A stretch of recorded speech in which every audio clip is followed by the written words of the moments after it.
opens up. The rides, Lights are high. the food, the sights and sounds, a state tradition and KOAA legacy. As our live coverage of the State Fair begins now. Hello everyone and welcome to the Colorado State Fair. We are broadcasting live on this KOAA 5 Day. Right. I'm Lisa Leiden. And good evening, I'm Rob Cork. We're happy to be broadcasting for a second day. Of course, we're here Friday at the State Fair. Today is Dollar Day. That means there is plenty for you to do. Great deals at the fair. Stick with News 5 for much more on what's happening around the fair, along with the stories of the day. We want to start tonight, of course, with our weather. Lead forecaster Mike Daniels is with us now. And Got one down here. Oh man, I'm telling you, 95 degrees the high today here at the State Fairgrounds. That's why you see a lot of people walking around with bottles of water. Unfortunately, we're set up right by the Pueblo Board of Waterworks booth, and they give away free water all day long. So I guess I've got a mic problem. Let's just start all over. There you go, sir. Anyway, yeah, the 95-degree high today, not a record, but it was hot enough to make everybody stop at the Pueblo Board of Waterworks stand and get some free water today. I'm telling you, I got one question for you guys. Is that funnel cake I smell? man, They're everywhere. Oh man, the sights, the smells, the sounds of the State Fair, there's nothing like it. No. We got a few thunderstorms building out there, nothing here, but let's go to radar now. We'll show you exactly what's going on. We're dry here across the State Fairgrounds, dry across most parts of Pueblo right now, but we've got some thunderstorm activity in and around the Pikes Peak region. In fact, it's raining at our Rock Rimmon studios right now. Nothing intense, nothing severe, but getting some beneficial rain across parts of the Pikes Peak region. It's been raining in and around Black Forest earlier today. Now we've got another line up across the higher elevations. Teller County, pretty good sized thunderstorm right around the Woodland Park area right now. Also a line of thunderstorms moving across the west side, headed for I-25. That'll move across most parts of the city, just bringing some rainfall. Not anticipating anything severe out of that. Everything lifting off to the east-northeast at about 15 miles per hour. Hey, if you're coming out to the State Fair tonight, if you're rolling out to this big party, it's going to be nice out here tonight. Here's your rundown for the fair. Mostly cloudy at 8 o'clock with a perfect 72-degree temperature. Same neighborhood at 9, and dry skies at 10 o'clock with 70 degrees. All right, hour by hour for the Springs in Pueblo. Pleasant temperatures all across the board at 8 o'clock tonight. Rain-cooled air in some spots, but very pleasant at 8 o'clock tonight. Tomorrow morning you start with lots of blue sky and sunshine at 7 a.m. And by noon tomorrow, temperatures recovering into the 80s. Complete details on a red-hot Wednesday forecast later in the show. Mike, thanks. Well, now to a developing story we've been following for you all day long. Parts of Fremont County got an early morning wake-up call for a massive multi-agency drug bust. News 5 first broke this story for you on News 5 at noon. At least 5 different houses raided near Copper Gulch Road. News 5's Greg Dingrando first on the scene. He's live right now with the very latest. Greg? Well, Rob, it was one wild morning out here. Residents say they got that early morning wake-up call from some helicopters that were flying extremely low to the ground. That came in around 5:30 this morning. We know at least 12 different agencies are working this case. That's local, state, and federal agencies, including the DEA and the ATF. Now, they are not saying much of anything at this point. They're really trying to keep a tight lip on this, but it's extremely hard considering how much of this happened out in the open. Now, let me step out of the way, show you. This is one of the houses you see behind me that the ATF and the DEA agents were working on as soon as I pulled up. All we know is that this is one massive marijuana bust that happened at a number of different houses in this area. Now check out this video that I shot earlier in the day. All of these plants look like possibly 50 to 100 plants. All came from one garage at just one of the houses that they were involved in. And again, this was only one of the big places that they hit. We're hearing upwards of up to 5 different places that they were looking at. Now, I've seen DEA agents in full hazmat suits loading up these plants into a number of different trucks. And again, all out in the open. Residents saw it all as well, just like I did. Some even spoke with some of the DEA agents who were looking for some of the suspects that were involved. It's insane. I can't believe it. I mean, they're all in full bud, and it's probably, I would estimate, around $500,000 worth of plants. And it's insane how much marijuana is on that property. Oh man, they ranked. They must have been walking through fields of it.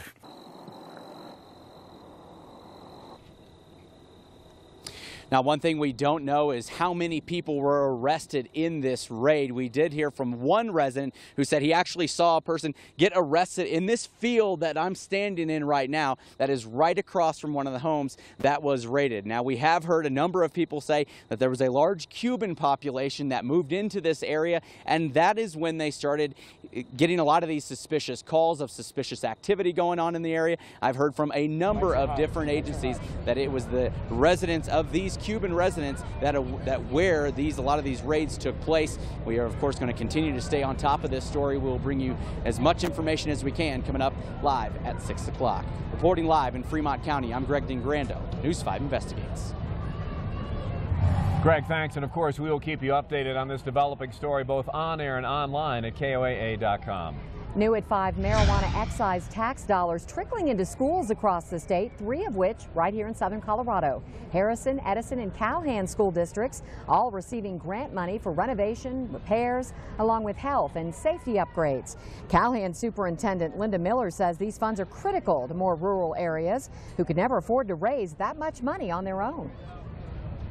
We have a priority in our district of saving to do these things, and so we don't go to our taxpayers and ask them for any additional money. We just work hard to utilize the funds that we have in our budget. Now tonight on News 5 at 6, we'll break down how Calhoun will be using the money and take a look at how this grant could grow in the years to come. All right, back to our continuing coverage here at the Colorado State Fair, live at 5. A cornerstone of the event every fair is the PRCA Rodeo. Like all professional athletes, there will be cowboys and cowgirls. They get injured from time to time. This is rough stuff. They sure do, and that's where the team from Justin Boots Sports Medicine comes into the picture. News 5's Andy Cohen joins us now with a look behind the scenes at the rodeo arena to see how these athletes are cared for, Andy. Yeah, Rob and Lisa, you know, these medical teams, they are mobile. Their clinic is literally packed in the back of a horse trailer.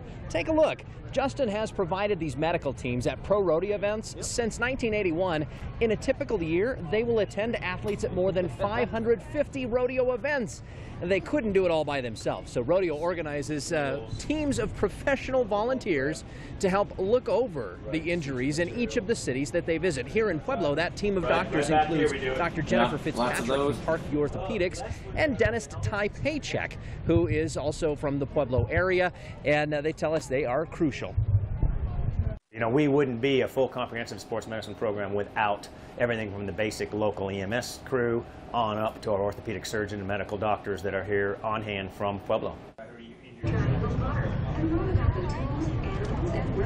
And Justin medical teams, well, they share a database of patient files. That way the doctors have the most up-to-date information on their rodeo competitors. And guys, speaking of volunteers for those events, Miss Rodeo Colorado is actually one of those who is medically trained, and she's going to be volunteering in that in the medical trailer. And that is, of course, after she's finished carrying the flag for the opening ceremonies tonight. A lot of fun for everybody, but some serious bruises and bumps along the way. Yes, they do. In fact, they say, like a lot of contact sports, they see a lot of injuries with joints, knees, hips, back, head injuries every now and then. But with the helmets, they've cut down on how many they've had to use. Certainly nice of her to volunteer. Absolutely.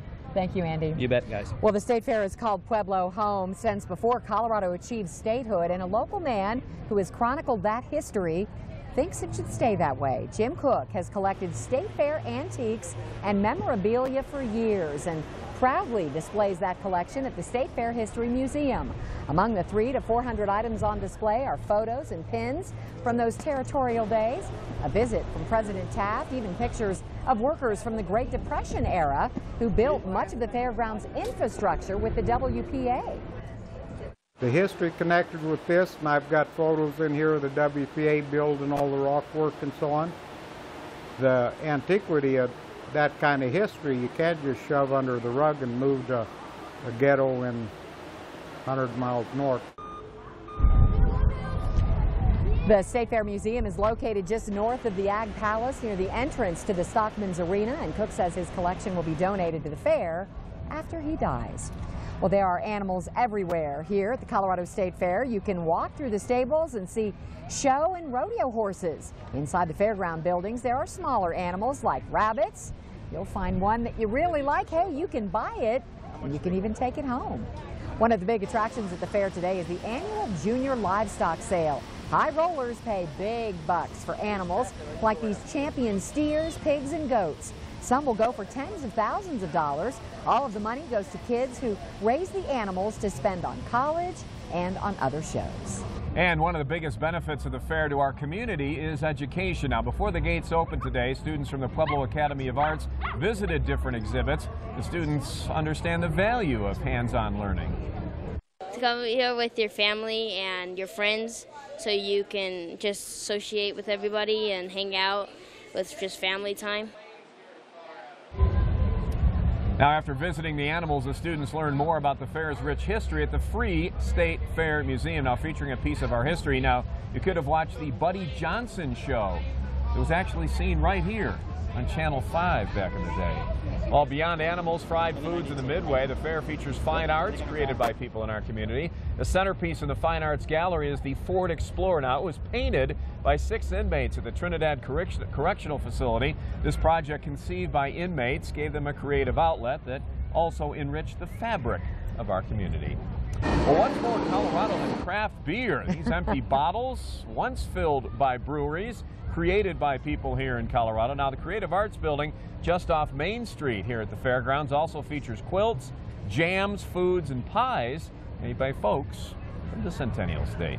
While thousands of Colorado families are celebrating our state at the State Fair, this year's celebration is bittersweet for one Pueblo family. Take a look. This is Dan Chavez's 49th and final fair. Now, you can usually find him near Gate 8. He's decided to hang it up after nearly 5 decades because of his health. Now, Dan tells us it's the people that had him coming back year after year.